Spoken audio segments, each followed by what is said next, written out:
হযরত ওমর রাদিয়াল্লাহু তাআলা আনহুর জীবনী। হযরত ওমর ইবনুল খাত্তাব রাদিয়াল্লাহু তাআলা আনহু ইসলামের দ্বিতীয় খলিফা ছিলেন। তার পুরো নাম ওমর ইবনুল খাত্তাব ইবনে নুফাইল ইবনে আব্দুল ইজ্জা।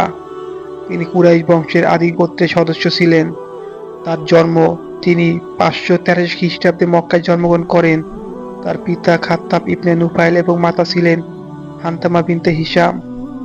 তার শৈশব ও তারুণ্য। হযরত ওমর রাদিয়াল্লাহু তাআলা আনহু শিক্ষিত ও শক্তিশালী ব্যক্তি ছিলেন। তিনি ঘোড়সওয়ারি, কুস্তি এবং যুদ্ধবিদ্যায় দক্ষ ছিলেন। মক্কার সমাজে তিনি একজন প্রভাবশালী ব্যক্তি ছিলেন এবং পূর্বে ইসলাম বিরোধী মনোভাব পোষণ করতেন। ইসলাম গ্রহণ। প্রথম দিকে তিনি ইসলামের কঠোর বিরোধী ছিলেন এবং নবী করিম সাল্লাল্লাহু আলাইহি সাল্লামকে হত্যা করার সিদ্ধান্ত নেন, কিন্তু তার বোন ফাতিমা রাদিয়াল্লাহু তাআলা আনহু এবং তার স্বামী সাঈদ ইবনে যায়েদ রাদিয়াল্লাহু তাআলা ইসলাম গ্রহণ করলে তিনি ক্ষুব্ধ হন। পরে তিনি কুরআনের সূরা তোহা পাঠ করলে তার হৃদয় পরিবর্তন আসে এবং তিনি নবী সাল্লাল্লাহু আলাইহি সাল্লামের নিকট গিয়ে ইসলাম গ্রহণ করেন।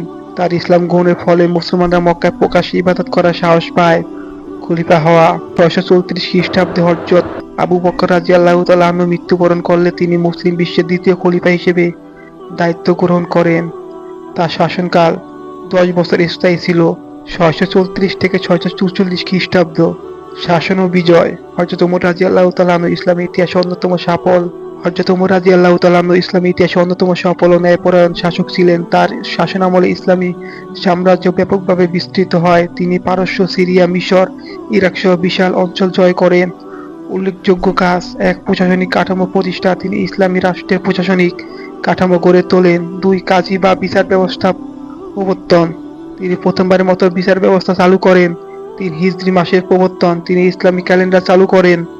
4. বাইতুল মাল, সরকারি কোষাগার প্রতিষ্ঠা করেন।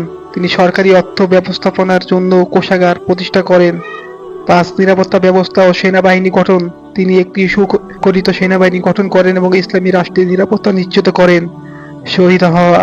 হযরত ওমর রাদিয়াল্লাহু তাআলা আনহু 644 খ্রিস্টাব্দে ফজরের নামাজের সময় আবু লুলু ফিরোজ নামে এক পরশ দাসের হাতে ছুরিকাঘাত হন। 3 দিন পর তিনি ইন্তেকাল করেন। তাকে মদিনায় রাসূল সাল্লাল্লাহু আলাইহি সাল্লাম ও হযরত আবু বকর রাদিয়াল্লাহু তাআলা এর পাশে দাফন করা হয়। হযরত ওমর রাদিয়াল্লাহু তাআলা আনহুর উপাধি। হযরত ওমর রাদিয়াল্লাহু তাআলা আনহুকে আল ফারুক উপাধি দেওয়া হয়েছিল, যার অর্থ হলো সত্য ও মিথ্যার পার্থক্যকারী। হযরত ওমর রাদিয়াল্লাহু তাআলা আনহু ইসলামের অন্যতম এক মহান নেতা ছিলেন। তার শাসনামলে ইসলামী রাষ্ট্রের উন্নতি ও বিস্তার ঘটে এবং মুসলিম উম্মাহর জন্য তিনি এক অনুকরণীয় দৃষ্টান্ত স্থাপন করে গেছেন।